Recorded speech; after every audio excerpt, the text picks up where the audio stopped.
Mais uma vez, boa noite, graça e paz do Senhor Jesus ao seu coração.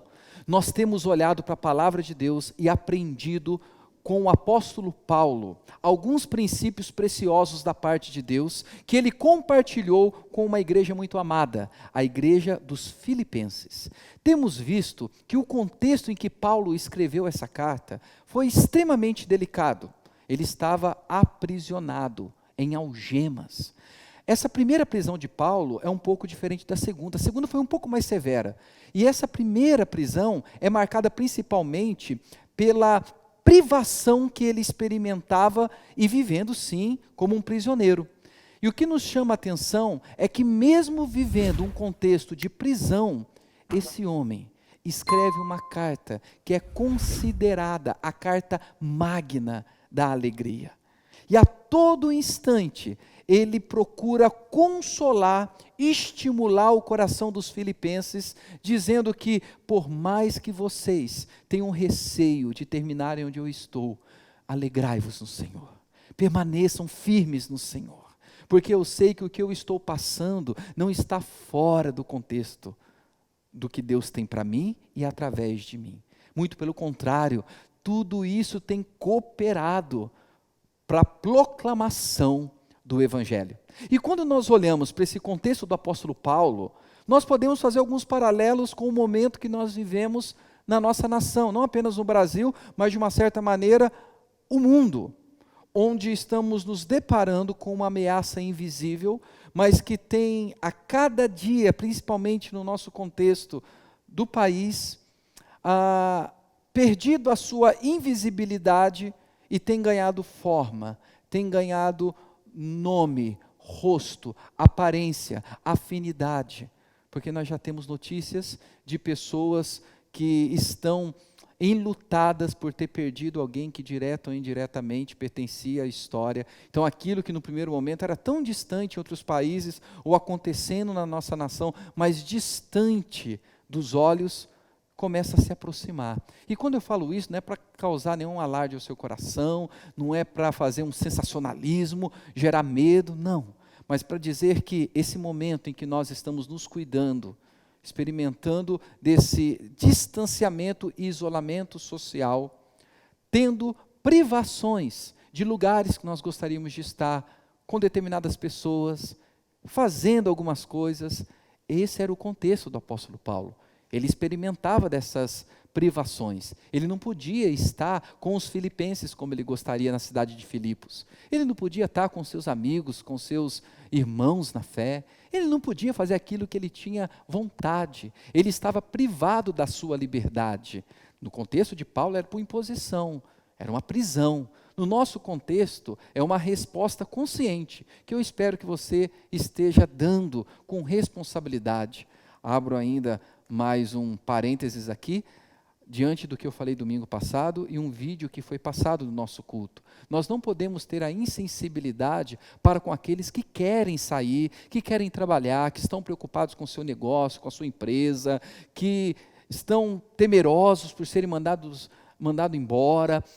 Nós temos que ter um coração amável para com essas pessoas, porque são pessoas que não estão querendo colocar a vida de ninguém em risco, mas estão pensando no seu sustento, no sustento da família. E o contrário também é verdade. Pessoas que estão optando e até dizendo, vamos ficar em casa, não são pessoas que não querem trabalhar ou que querem ver as empresas falindo, não é isso. São pessoas que querem se guardar, querem guardar pessoas queridas da sua família. Então nós precisamos ter o carinho, o amor para lidar com essas duas realidades.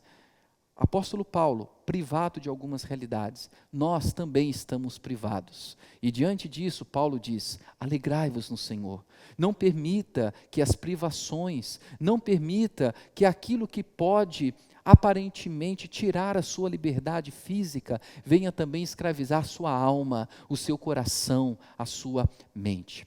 Sendo assim, nós estamos no último capítulo do livro de Filipenses, capítulo 4. E eu quero convidá-lo a acompanhar a leitura, que eu farei do versículo 1 até o versículo 7. Filipenses 4, do versículo 1 ao 7. Diz assim, portanto, meus irmãos, amados e muito saudosos, minha alegria e coroa, sim, amados, permanecei deste modo, firmes no Senhor. Rogo a Evódia e rogo a Sintique, pensem concordemente no Senhor. A ti, fiel companheiro de jugo, também peço que as auxilies, pois juntas se esforçaram comigo no Evangelho, também com Clemente e com os demais cooperadores meus, cujos nomes se encontram no livro da vida. Alegrai-vos sempre no Senhor. Outra vez digo, alegrai-vos. Seja a vossa moderação conhecida de todos os homens. Perto está o Senhor. Não andeis ansiosos de coisa alguma. Em tudo, porém, sejam conhecidas diante de Deus as vossas petições, pela oração e pela súplica, com ações de graças. E a paz de Deus, que excede todo entendimento, guardará o vosso coração e a vossa mente em Cristo Jesus. Vamos orar? Pai amado, amado da nossa alma, Senhor de toda a glória, Deus Todo-Poderoso, em quem nós existimos, em quem nós nos movemos, em quem nós encontramos alicerce para permanecer na existência. Senhor, que com a palma das suas mãos sustenta todas as coisas, tudo está em ti. O Senhor é o Criador de todas as coisas, mas também aquele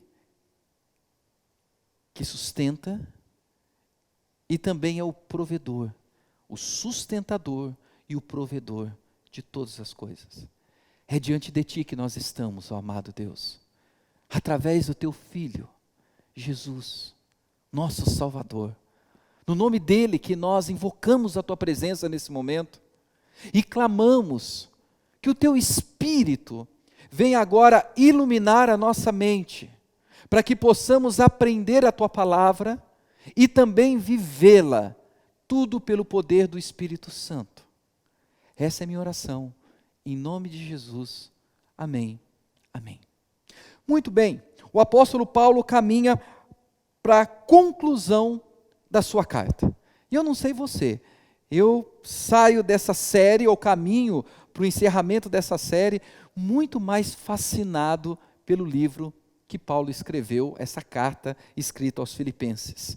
E nesse capítulo 4, ele começa fazendo uma recapitulação, ou uma conexão com tudo que foi falado até então. Portanto, ou seja, diante de tudo que vocês ouviram, aí ele vai agora fazer uma aplicação. Meus irmãos, amados e muito saudosos, minha alegria e coroa, sim, amados. Gente, eu acredito que cada um tem algumas observações do que mais te chamou a atenção no livro de Filipenses. Para mim, uma das coisas que foi evidenciada no livro foi a doçura, a afetividade, a cordialidade, o carinho com que o apóstolo Paulo escreve a sua carta. Você já percebeu isso? Várias vezes ele se dirige à igreja, aos irmãos, chamando de meus amados. Aqueles que eu tenho saudade, saudosos. Quando eu paro aqui nessa prisão e me lembro do passado, me lembro do que eu vivi, quando vem vocês à minha memória, faz muito bem meu coração. Vocês são amados, saudosos, minha alegria. Gente, Paulo já começa a intensificar ou ampliar o que é alegrai-vos no Senhor. A alegria no Senhor que ele vai retomar essa declaração, mais uma vez vos digo, lá no versículo 4, alegrai-vos no Senhor, tem a ver também com a relação que nós experimentamos e vivenciamos com irmãos e irmãs da fé. Essa alegria no Senhor, ela é fortalecida, experimentada, vivenciada na relação, quer seja no contexto da fé, quer seja no contexto com outras pessoas. E Paulo está dizendo: o meu coração, a minha alma, o meu ser se alegra pela sua vida, pela igreja na cidade de Filipos, pela história de vocês. Quando eu me lembro do fulano, beltrano, ciclano, o meu coração se alegra. Vocês fazem parte dessa alegria no Senhor. E é interessante isso, porque de uma certa maneira, Paulo vai combater em toda essa carta, em vários momentos, aquela alegria que é determinada pela circunstância exterior que foca o que se tem. Sendo que a alegria no Senhor tem a ver com quem eu me torno em Deus. Nós vamos ver nos outros versículos que essa alegria, ela acontece de dentro para fora. E agora, não que nós teremos uma atitude hipócrita de não nos alegrarmos com coisas boas que acontecem, né? De repente você está aguardando uma resposta e tem a expectativa de ser uma resposta positiva, e aquela resposta vem do jeito que você esperava. Você deve se alegrar. E essa alegria também está no Senhor. Porque eu reconheço que esse feito, esse acontecimento, que teve a ver com o que eu esperava, se é para a glória de Deus, se o acontecimento glorifica a Deus, é uma alegria no Senhor. Mas Paulo vai dizer: não permita, principalmente no capítulo 1, não permita que a sua alegria seja exclusivamente na circunstância. Inclusive nós vimos no capítulo 3, Paulo falando: não permita que o seu coração, a sua mente, somente esteja nessa terra. Então, não é errado você se alegrar com a circunstância. Mas o que Paulo está dizendo é que quando a circunstância não for favorável, elas não podem ser os fatores determinantes da nossa alegria. E agora ele vai dizer: essa alegria que vem de dentro para fora, que é uma realização do Espírito de Deus em mim, acontece através de mim, mas alcança pessoas. Lembre-se, no capítulo 1, Paulo fala que tudo que ele estava vivendo estava cooperando para a proclamação do Evangelho. Evangelizar, fazer com que as boas novas que me encontraram, encontre outras pessoas através da minha vida. Eu quero ser um arauto, um proclamador, um missionário, um discípulo que faz discípulo, e quando eu percebo alguém se rendendo ao amor de Deus, retornando aos caminhos do Senhor, isso tem que alegrar, isso tem que ser uma razão de uma alegria em mim, que quando a circunstância não for favorável, que quando eu viver as privações da vida, qualquer que seja a razão que me faça viver tais privações, eu posso ter a minha alegria no Senhor, ao pensar também em pessoas que foram alcançadas pelo Evangelho, através da minha vida. Perceba que essa alegria tem a ver com o cumprimento da nossa missão de ir por todo o mundo e fazer discípulos de todas as nações. Então, quando nós proclamamos o Evangelho, discipulamos, ensinamos, aquilo tem que produzir em nós uma alegria. E principalmente quando percebemos que o Espírito Santo está convertendo, está trazendo arrependimento, está transformando. Lembre-se da parábola, uma das parábolas que Jesus contara em Lucas capítulo 15, Ele começa no versículo 1 e 2, mostrando qual era o cenário. Lucas nos mostra qual era esse cenário. Jesus estava sentado à mesa com pecadores e publicanos. Pecadores e publicanos são pessoas que ninguém gostaria de se assentar à mesa. Se assentar à mesa com um pecador, se sentar à mesa com um publicano, seria um motivo muito forte de você ser taxado e marginalizado como um pecador ou um publicano. Mas Jesus está sentado, comendo com eles, falando do Evangelho. E no versículo 2 diz que nós temos fariseus, saduceus, religiosos, os escribas, à volta. Eles não querem sentar à mesa com Jesus e começam a criticar. Quem é este que recebe pecadores, que come com eles? Isso é inadmissível. Na cultura judaica, sentar à mesa com alguém significava que você ou estava fechando um negócio, ou abrindo a sua particularidade, privacidade, intimidade para envolver aquela pessoa. E agora, esses homens estão em pé, se questionando, quem é este? E aí Jesus conta algumas parábolas. A primeira parábola, a ovelha perdida, a segunda da dracma e a terceira do filho pródigo. E eu quero enfatizar o irmão mais velho que permaneceu na casa, o filho mais velho, o primogênito, que permaneceu na casa. Quando nós temos toda a história, ou toda a parábola, história, né? Em que o filho mais novo volta para casa, e o pai o recebe, o abraça, o beija, faz uma festa, um churrasco. O irmão mais velho estava lá no campo. Quando sabe disso, fica revoltado com o pai. Como que o pai poderia estar recebendo e celebrando, festejando o retorno de um filho tão pródigo? E diz o texto que o pai vai ao campo à procura do filho mais velho. Da mesma maneira que o filho mais novo tinha se perdido, e o pai vai ao encontro dele quando o vê, corre, abraça, beija, o pai também vai ao campo, atrás do filho mais velho, o primogênito, que não queria participar da festa.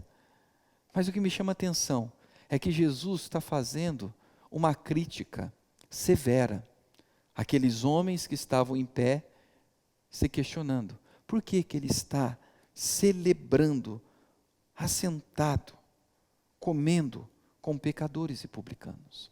Não havia no coração daqueles homens, dos religiosos, alegria por ver pessoas sendo salvas. E isso nós temos que tomar muito cuidado na igreja. Porque às vezes pessoas que Deus vai resgatando, são pessoas que talvez nós já tivemos uma determinada história não muito boa com aquela pessoa. De repente aquela pessoa já fez um mal para você, de repente você já fez um mal a ela, talvez direto ou indiretamente ela te prejudicou. E aí quando você, dentro do teu ambiente familiar, eclesiástico, com os irmãos e irmãs, aí você observa que aquela pessoa está vindo à igreja, e agora ela se identifica, ela se apega, permanece no Senhor, e aí você tem que sondar o seu coração, porque talvez vai crescer uma resistência, um menosprezo, um desprezo. Você precisa se questionar, por que você não se alegra com a vida dessa pessoa entre nós? Tem a ver com o que ela fez?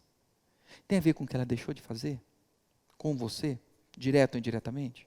Ou tem a ver com a história complicada que essa pessoa já viveu? Você se sente ameaçado de alguma maneira por essa história passada? Paulo está dizendo, eu olho para vocês, vocês que já tiveram suas respectivas histórias, mas o evangelho que me alcançou é o mesmo evangelho que tem alcançado, que alcançaram vocês. Meu coração se alegra. Eu espero que nesse momento, nós como igreja presbiteriana na cidade de Serquilho, que temos recebido tantas pessoas, no nosso tempo pré-pandemia, a quantidade de visitantes, Nós temos já no grupo Crescer uma quantidade expressiva de pessoas que se identificaram com a igreja, estão aprendendo mais a Bíblia, vão professar a fé, uns vão se batizar, outros vão se tornar membros, vão se transferir. Nós precisamos abraçar, tê-los ou tê-las, essas pessoas, como a nossa alegria, ter alegria em vê-las entre nós. Paulo está dizendo, o meu coração se alegra com vocês, vocês fazem parte da minha alegria. E não apenas a expressão alegria, ele diz ainda no versículo 1, coroa. Essa ideia de coroa, diferente talvez da imagem imediata que vem à nossa mente, uma coroa, né, toda assim, essa coroa era a premiação para um atleta. Paulo está usando muito essa linguagem olímpica, atlética, né? Nós já vimos no capítulo 3 que ele se compara a um atleta que está numa corrida, indo para o alvo, indo para a linha de chegada. Vimos isso há dois cultos. E agora ele novamente traz essa ideia da premiação. Para mim, é uma coroa, é um louro que eu coloco na mente. Ver você, saber que o Evangelho te alcançou, é um prêmio para mim. É um presente de Deus para mim. Eu fico feliz com isso. Em nenhum momento ele está se orgulhando, se vangloriando, contando vantagens, como se supostamente pessoas se tornassem pedrinhas numa coroa espiritual na eternidade. Não é isso que ele está dizendo. Ele está dizendo que é um grande prêmio, recompensa, ver pessoas permanecendo no Evangelho. Estamos apenas no versículo 1, mas depois eu acelero um pouquinho. E aqui, a linguagem que ele usa é uma linguagem de afeição. Uma linguagem afetiva. Afetos. Guarde uma coisa, meu irmão, minha irmã. Nós temos que viver um distanciamento e um isolamento social. Mas não precisamos viver um distanciamento afetivo. Você pode demonstrar afeto com palavras, com gestos. Você pode usar as redes sociais para poder demonstrar afeto por essas pessoas que estão distantes de você. Você pode pegar um telefone, um celular e ligar para essa pessoa demonstrando afeto pelos seus familiares. Talvez algum parente, um pai, uma mãe, um avô, avó, que está um tanto distante, isolado. Você não imagina, talvez, como que o coração esteja apertado. E você pode demonstrar afeto. Gente, afeto cura a alma. Afeto lava a alma. Afeto, uma linguagem afetiva, um jeito afetuoso de agir com o outro, é demonstração de uma mente e um coração, uma pessoa que foi alcançada pelo Evangelho. Isso tem a ver com você que está tendo uma experiência, talvez única, de conviver tanto tempo com seus pais, ou com seus filhos, com o esposo, com a esposa, ou com alguém dentro do seu ambiente familiar. Antes da pandemia, nós tínhamos pouco tempo para isso. O dia a dia, os afazeres, a agenda. A escassez de tempo é um problema. Ter pouco tempo é um problema. Mas muitos estão descobrindo que ter excesso de tempo, ter tanto tempo assim, sem ter alguns afazeres como se tinha, pode ser mais desesperador. E tem pessoas que, por não saberem administrar esse tanto tempo que se tem vago, acabam tendo o coração inquieto e perdem essa linguagem afetiva, carinhosa, jeitosa com as pessoas com quem convive. Meu irmão, você que é pai, esposo, filho, talvez você precisa pedir perdão para algumas pessoas com quem você convive, porque você está sendo muito rude, você está estourando muito fácil, está gritando, está colocando um peso desnecessário sobre o outro. logo no início eu percebo Paulo estando preso e percebendo um medo no coração dos seus irmãos e irmãs de serem presos também, agindo com afeto, com cordialidade, com amor.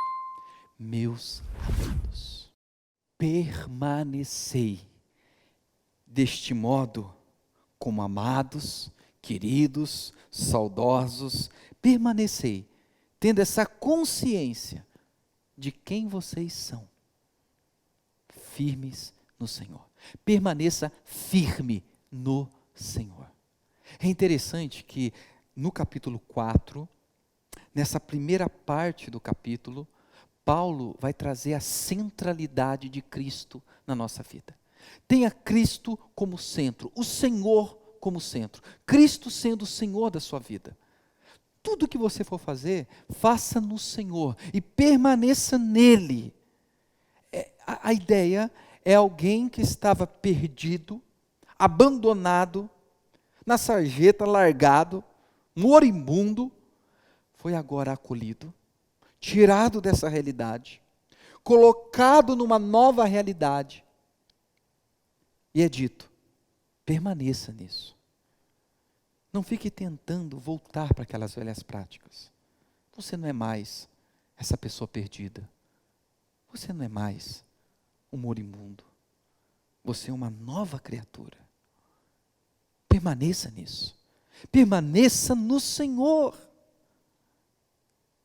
E aí, Paulo agora vai falar de maneira bem objetiva com a igreja dos Filipenses. Ele vai citar alguns nomes. Diz assim, versículo 2: rogo a Evódia e rogo a Sintique. Essas duas mulheres provavelmente eram irmãs. E olha o que Paulo vai falar para elas: rogo-vos. Essa ideia de rogar não é apenas um pedido, um conselho, olha, faz isso aí que é interessante. Não. Um rogar é algo que Paulo tem a ciência, vem do íntimo do coração dele, que viver isso que ele vai estar agora apresentando é fundamental, é essencial. Não é apenas um conselho e faça o que você achar melhor. Não. Eu estou rogando. Rogando o quê? Pensem concordemente, novamente em quem? No Senhor. Você deve ter percebido, desde o capítulo 2, que Paulo fala a respeito de relacionamentos que estavam danificados, quebrados, dentro da igreja de Filipos. Havia uma certa disputa, pessoas se achavam melhores do que as outras. Aí no capítulo 2, a partir do versículo 5, ele chama a pessoa de Jesus como sendo o maior exemplo de humildade. E agora ele dá nome aos bois. Ou seja, vocês duas, minhas irmãs e irmãs, pensem com concordância. Detalhe, Paulo sabe que nunca vai haver uma unanimidade em todos os assuntos. Pessoas pensarão diferentes. Nós vimos quando ele escreve aos Romanos, dizendo assim, olha, tem uns que fazem distinção de dias, tem outros que não fazem, tem uns que falam que, ó, isso aqui não pode comer, outros falam que pode. Ele fala assim, olha, quem come, coma para a glória de Deus, e não critica quem não come. E quem não come, não se ache melhor pelo fato de não comer. E pare de criticar aquele que come. Faça para a glória do Senhor. Aqui Paulo não está relativizando a verdade, mas ele está dizendo, dentro da verdade existem questões que são relativas, que não é a espinha dorsal do Evangelho. Tem coisas que nós podemos pensar diferente, e não tem problema, meus irmãos. Talvez aí fazendo uma aplicação, esse cenário político que nós vivemos, não é nada errado pensarmos diferentes. A diferença tem o seu lugar. naquilo que não é primordial. E aí Paulo vai dizer, mas naquilo que é primordial, é isso que ele está dizendo aqui. Por que ele está dizendo isso? Porque o pensamento dessas irmãs, essas duas mulheres, estava gerando divisão na igreja. Aí ele vai dizer, não, se o teu pensamento está gerando contendas, se você, diante do que pensa e fala, está prejudicando a igreja, não, para aí, vamos rever isso aí. Vamos pensar em concordância no Senhor. Como que Jesus, como que o Senhor agiria nessa questão? O que Jesus falaria? Citando um clássico, em teus passos, o que faria Jesus? O que Jesus faria no seu lugar? Dando os passos que você dá no dia a dia. Então Paulo agora diz assim, olha, só tem um jeito da gente resolver esses conflitos, no Senhor. O que Deus diz? Como que Jesus olha para essa situação? E detalhe, Paulo aqui está conclamando a uma unidade no Senhor. O que isso significa? Significa que maior é aquilo que nos une, que nesse caso é quem nos une, o Senhor, do que pequenas questões que podem nos separar, e que naquele caso da igreja de Filipos, estava tendo separação. Eu acredito que nós precisamos aprender esse princípio para todas as áreas da vida. Nós temos que nos perguntar, será que maior não é aquilo que nos une do que aquilo que nos separa? Talvez você tenha se separado, tenha criado conflito, contenda, por questões pequenas. Nesse caso, dentro da igreja que Paulo está dizendo. Tem pessoas que criam conflitos dentro da igreja, que deixa de conversar, de olhar na cara do irmão, deixa de frequentar a igreja, por questões pequenas. Tem questões que são sérias. São situações que talvez te impeçam de continuar a caminhada no ambiente, principalmente quando aquele ambiente que deveria ser um facilitador da fé, acaba se tornando um ambiente que está adoecendo a tua alma. É outra história. Quando se tem, como Paulo disse no capítulo 3, pessoas que estão sendo cães, falsa circuncisão, maus obreiros, aí Paulo diz não. Agora, tem coisas que podem ser relevadas e no Senhor toleradas, suportadas para caminhar.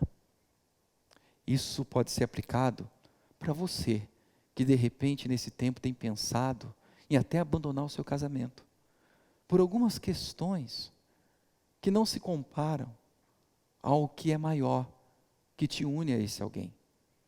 Sempre opte pela comunhão, pela unidade. Maior é aquilo que nos une do que aquilo que nos separa. Então Paulo, ao citar o nome dessas duas irmãs, ele vai dizer, a ti, fiel companheiro de jugo. Não vamos entrar em detalhes, mas até esse a ti, o ti aqui, pode ser o nome de uma pessoa, não ti, no grego. É como se ele falasse, a fulano, meu fiel companheiro de jugo, mas independente de quem seja essa pessoa que Paulo está dizendo que era um fiel companheiro de jugo, alguém que caminhava ao lado dele, alguém que o apoiava, alguém que labutava, alguém que participava de tudo que Deus estava fazendo na vida dele através dele. Ele vai dizer, a ti, fiel companheiro de jugo, também peço que as auxilies, pois juntas se esforçaram comigo no Evangelho, também com Clemente e com os demais cooperadores meus, cujos nomes se encontram no livro da vida. Olha o que Paulo está dizendo. Paulo não quer perder essas irmãs. Paulo diz assim, as duas já me abençoaram tanto, já me ajudaram tanto. Então, fulano, vai lá, tenta resolver essa situação, seja um mediador da paz, seja um pacificador. Bem-aventurados pacificadores, vai lá, meu fiel companheiro de jugo, tenta resolver essa situação. Não fique de longe vendo o circo pegar fogo. Vai lá, joga água nessa fogueira. Tente fazer com que elas possam se acertar, se reconciliarem. Como que nós precisamos de gente madura assim, no contexto da igreja? Gente que quando percebe conflitos acontecendo, dissabores, desamores, contendas, olha e fala assim, não, peraí, eu não posso deixar que esses dois amados, ou que essas pessoas se percam, fiquem se bicando, fiquem se maltratando, um falando mal do outro, se achando melhor. Não, os dois, essas duas pessoas são tão preciosas, que eu não quero perdê-las, eu quero resgatá-las, quero ajudá-las no relacionamento. Então Paulo vai falar assim, vai lá meu amigo, meu fiel companheiro de jugo, ajude essas irmãs, fazendo aplicações para o nosso hoje. Você pode ser essa pessoa que vai auxiliar a paz se estabelecer em alguns conflitos que têm acontecido. Não se omita, mas se disponha a fazer parte da solução. Paulo chama o seu fiel amigo para assim proceder. E aí ele vai dizer que essas mulheres se esforçaram com ele no evangelho, também com Clemente, nós não sabemos quem é esse Clemente, provavelmente é alguém do contexto da igreja de Filipos, que tinha cooperado muito com Paulo, juntamente com a Evódia e a Síntique, e esse companheiro de jugo que Paulo cita aqui, talvez era muito conhecido na igreja simplesmente pela expressão, meu fiel companheiro de jugo, as pessoas sabiam a quem Paulo estava se referindo, e os demais cooperadores, né?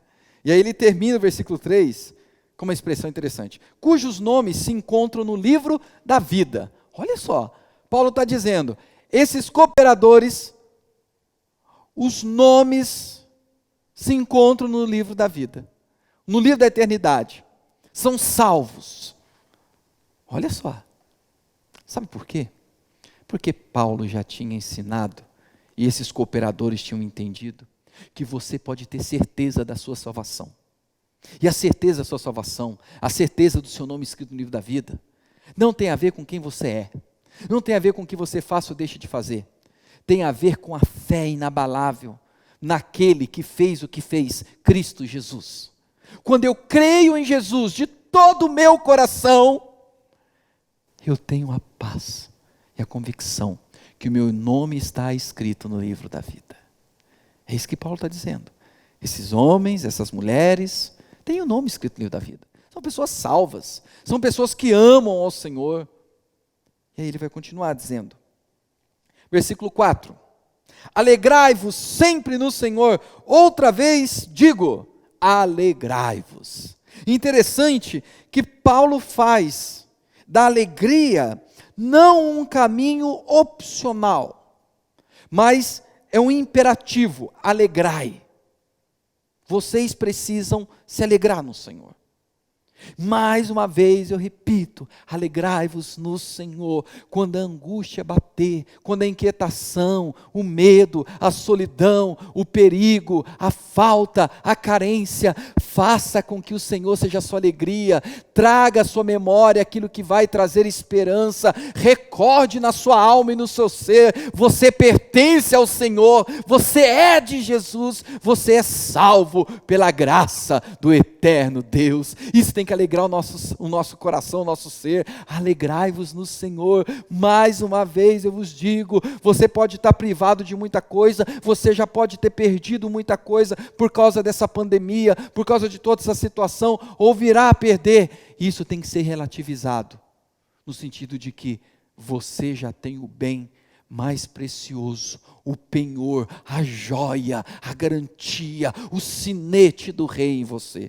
Tudo isso são linguajares que a Bíblia usa para falar a respeito do Espírito Santo, residindo em nós, fazendo com que o caráter de Cristo seja produzido em nós. Não tem bem maior do que esse. Esse é o bem maior, pelo qual todas as coisas cooperam. E Paulo está dizendo, alegrai-vos no Senhor. Meu irmão, minha irmã, talvez você esteja triste agora, enquanto você vê ou ouve essa mensagem. Talvez você está angustiado. com incertezas, e nós não sabemos lidar com as incertezas. Nós somos a sociedade pós-moderna, em que já criamos os nossos mecanismos controladores, e através deles nós conseguimos controlar algumas realidades, mas quando nós experimentamos fatores que tiram essa noção de controle, nós desabamos. A sociedade de controle desaba. E agora nós experimentamos de uma realidade, de um vírus que não permite o controle. Ele não se permite ser controlado na esfera humana. Na esfera humana. E isso gera incertezas, isso tira todo o mecanismo de controle, de projeção do que vai ser, e talvez você está aí amedrontado. Eu quero, em nome de Jesus, dizer para você, alegre-se no Senhor, porque Ele tem o controle sobre o vírus. Ninguém tem o controle sobre ele. Ninguém. Mas o Senhor sempre teve. Nunca perdeu o controle. Nunca. Alegrai-vos por isso. Alegrai-vos no Salvador. Caminhando para o término, ele vai dizer assim, versículo 5: seja a vossa moderação conhecida de todos os homens, perto está o Senhor. Seja alguém moderado diante de todo mundo. Sabe por quê? Porque Deus está perto. Está perto de quem? Perto dessa pessoa, perto de você. Deus está participando desse contexto em que você precisa ser moderado. Nós vivemos momentos de polarizações, de extremos, de inflexibilidade, de verdades apresentadas com um teor assassino, massacrante, humilhante. Pessoas usam a verdade para massacrar o outro. Isso quando é uma verdade absoluta. Porque é possível usar a própria verdade da palavra de Deus de maneira errada. Porque a ideia aqui de moderação é você ter a sabedoria de se relacionar. Lembra que ele usou palavras afetivas? Uma verdade dita sem todo o contexto do amor é uma verdade mal dita. Verdade mal, tracinho, dita. Tá bom? Divide a palavra. Não estou falando que a verdade virou maldição, mas é uma verdade mal pronunciada, que não acaba gerando aquilo que poderia se gerar, quando você age com moderação, com equilíbrio. Equilíbrio nas palavras, equilíbrio como se expressa, equilíbrio com o que acredita. Seja moderado, não seja um extremista. Aí Paulo vai dizer, porque o Senhor está perto, então haja com moderação. Versículo 6, não andeis ansiosos de coisa alguma. Opa! Quanto tempo deu de mensagem aí, Beto? Fala para mim, por favor. Pode falar. Quanto tempo? Então eu vou ser um pouquinho mais rápido. Mas eu tenho que focar nessa parte. Porque a ansiedade foi considerada no século passado, e ainda continua com essa titularidade, como sendo o grande mal do século. Ansiedade. E agora, o mundo está experimentando de uma potencialização da ansiedade, do descontrole da ansiedade. E agora, presta atenção em mim. É muito sábio da parte de Paulo, é muito cirúrgico, muito assertivo, quando Jesus diz em Mateus capítulo 6, não andeis ansiosos. E aqui Paulo usa a mesma expressão. Não andeis ansiosos. Sabe qual que é a ideia de andar ansioso? é estar constantemente vivendo um descontrole de preocupações e ansiedade. E a palavra ansiedade tem a ver com aflição. Nós temos aí algumas definições de ansiedade dentro da psicoterapia. A ansiedade traz aspectos da depressão, mas em suma, a ansiedade é uma preocupação excessiva com o futuro. Pessoas que ficam excessivamente preocupadas com o amanhã, o que vai acontecer depois dessa pandemia, como que vai ser minha vida financeira, e isso passa a fazer parte da vida dela constantemente. Ela acorda pensando nisso, ela passa o dia pensando nisso, ela dorme pensando nisso. É alguém que está andando ansiosamente. É alguém que está tendo um excesso de preocupação com o amanhã. A depressão já é um excesso de preocupação com o passado. E ela também traz aspectos de ansiedade. Mas talvez de maneira mais pedagógica, a ansiedade é o excesso de preocupação com o futuro e depressão é o excesso de preocupação com o passado. Aí Paulo vai dizer para aqueles irmãos: não andeis ansiosos. Não permita que a ansiedade esteja como sendo a sua fiel companheira de jugo. Não permita que a ansiedade faça parte do seu dia a dia. Porque se você se entregar a esse descontrole, a ansiedade vai destruir a sua vida. A ansiedade é destrutiva. Ela pode conduzir para grandes males mentais, psíquicos, que acabam se somatizando, tendo a classificação das doenças psicossomáticas. O corpo sente, as relações são abaladas, dentro e fora de mim. Eu não consigo mais me relacionar bem comigo mesmo. Eu não consigo me relacionar bem com o Criador. Eu não consigo me relacionar bem com as pessoas. Porém, ansiedade não é algo que tem uma cura. Não existe cura para a ansiedade. Porque a ansiedade, numa boa dosagem, no tempo certo, no contexto e na intensidade certa, é um bem.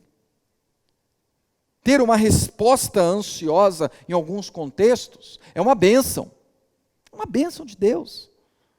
Eu gosto da ilustração. Imagine você andando pela rua ou num bosque, e aí sai um leão de trás de uma árvore e dá um rugido para você.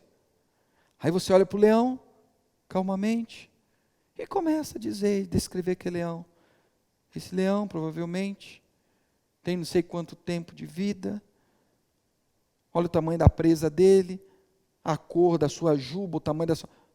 Ué, se acontecer isso, você está morto, o leão vai te atacar. Então Deus é tão perfeito, que Ele faz com que nós tenhamos algumas reações.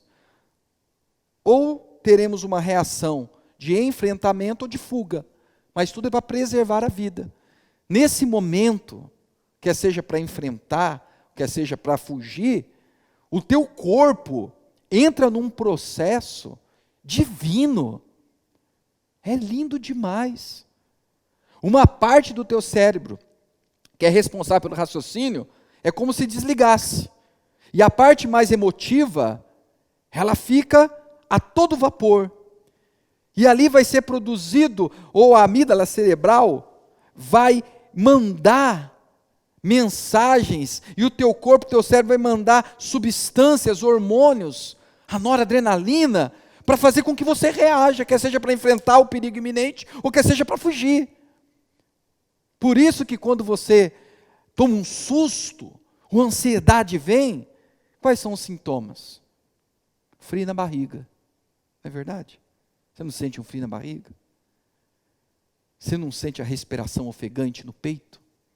Você não fica com o rosto pálido? As suas pernas não ficam trêmulas? Não dá vontade de fazer alguma coisa, porque alguma coisa está para acontecer? Então, tudo isso é algo natural. Nesse momento, o sangue não é bombeado para a barriga, para o estômago, porque você não precisa comer nada, muito pelo contrário, você tem que perder até peso, jogar fora peso extra para poder fugir do perigo, ou enfrentá-lo. Por isso tem pessoas, quando tem uma crise de ansiedade, pode acontecer de defecar ou fazer xixi perna abaixo, porque naquele momento você não precisa de peso extra. Você não está pensando em comer, você tem que se preservar. Você para de respirar no diafragma, na barriga, começa a respirar no peito, né? Tudo isso é para te dar impulso. Você não consegue raciocinar muito bem, está fazendo aquela prova, de repente dá aquele branco, né? Tua parte cognitiva, racional, é enfraquecida, baixada, para que a emocional responda. Existem tantas outras coisas, você começa a suar, né? Começa a suar, dá calafrio. É o teu corpo baixando a tua temperatura. Agora, eu estou dizendo tudo isso para quê? Para dizer, queridos e queridas, amados e amadas do Senhor Jesus, meus irmãos e irmãs na fé, a ansiedade não é um mal em si. A ansiedade é o que Deus nos deu. O problema é quando a gente anda ansioso. O problema é quando nós vivemos o descontrole da ansiedade. Aí Paulo vai dizer, não andeis ansiosos de coisa alguma. Porque aqui para Paulo, a ansiedade encontra lugar quando nós não estamos centralizando Cristo nesse lugar. E centralizar Cristo significa vê-lo no controle de todas as coisas. E ele continua. Como que eu vou lidar com a ansiedade? Presta atenção. Em tudo, porém, sejam conhecidas diante de Deus as vossas petições, pela oração e pela súplica, com ações de graça. Oração. A mesma oração do capítulo 1. A oração é um instrumento que Deus nos deu para controlarmos a ansiedade. Porque a ansiedade, lembre-se Mateus capítulo 6, não andeis ansiosos pelo que haveis de comer, pelo que haveis de vestir. Então quando você está ansioso, como que eu vou estar no próximo mês, questão de trabalho, roupa, comida, contas, boletos, isso preocupa. Essa preocupação imediata que nos leva a tentar buscar uma resposta faz parte, mas quando isso nos escraviza, nos sufoca e faz parte no dia a dia, constantemente, tem uma coisa errada, é o descontrole da ansiedade. Aí Paulo fala, agora entra a oração. Faça com que essa realidade que está causando ansiedade no teu coração, pegue isso aí, torne-a conhecida para Deus. Não que Deus já não conheça, mas faça conhecida através de você, da sua fala, do teu desabafo, da sua oração. Fazendo o quê? Através de petições. Peça a Deus, fale com Deus, fale das necessidades, fale das inquietações, fale das preocupações. O grande problema é quando a gente fica falando disso sozinho. Fale para Deus, traga Deus para esse contexto e apresente a Ele essas realidades, com orações e súplica. Interessante essas duas coisas, né? É como se ele falasse, essas petições, faça com oração e pela súplica. Oração é aquele momento que você cria um diálogo, você está falando, está ouvindo, está percebendo, está discernindo, está orando com Deus, em Deus. Agora a súplica tem a ver com aquele desabafo, aquele clamor.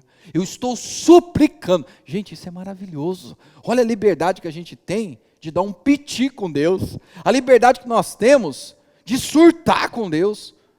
Não com quem Deus é, mas chegar e dizer, Deus, eu não estou aguentando essa situação. Você pode fazer isso. É saudável. É bênção de Deus o recurso da oração.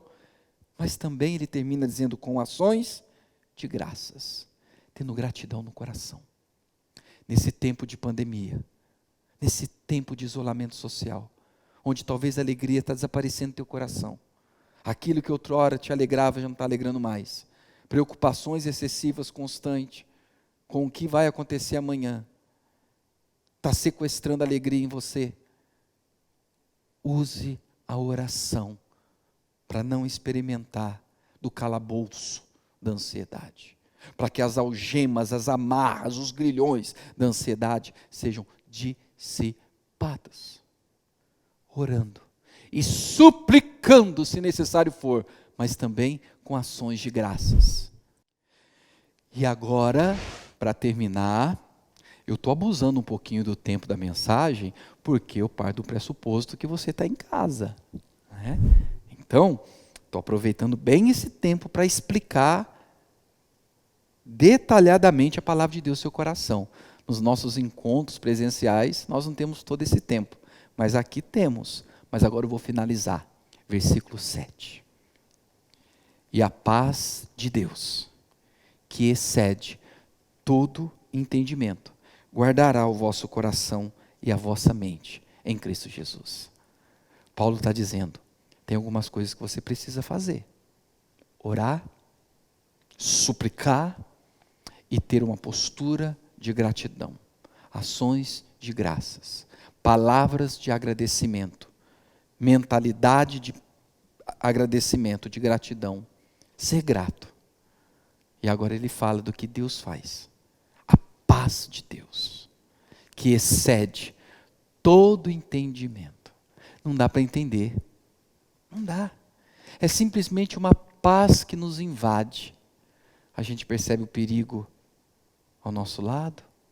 Às vezes a gente percebe ou experimenta o perigo que chegou, quer seja a enfermidade, seja o que for. Mas aí nós temos, pelo fato de estar em oração, permanecendo no Senhor, vivendo a comunhão, suplicando, tendo uma postura de vida de gratidão, Deus faz um milagre. Há um encontro nessa realidade da oração. A paz de Deus, o Shalom Adonai, a paz do Senhor, Shalom do Elohim, invade a mente. Não tem como explicar. E nem precisa se explicar. Só se experimenta e vive. É aquela pessoa que de repente perdeu tudo e ainda se encontra numa paz que ela não consegue explicar.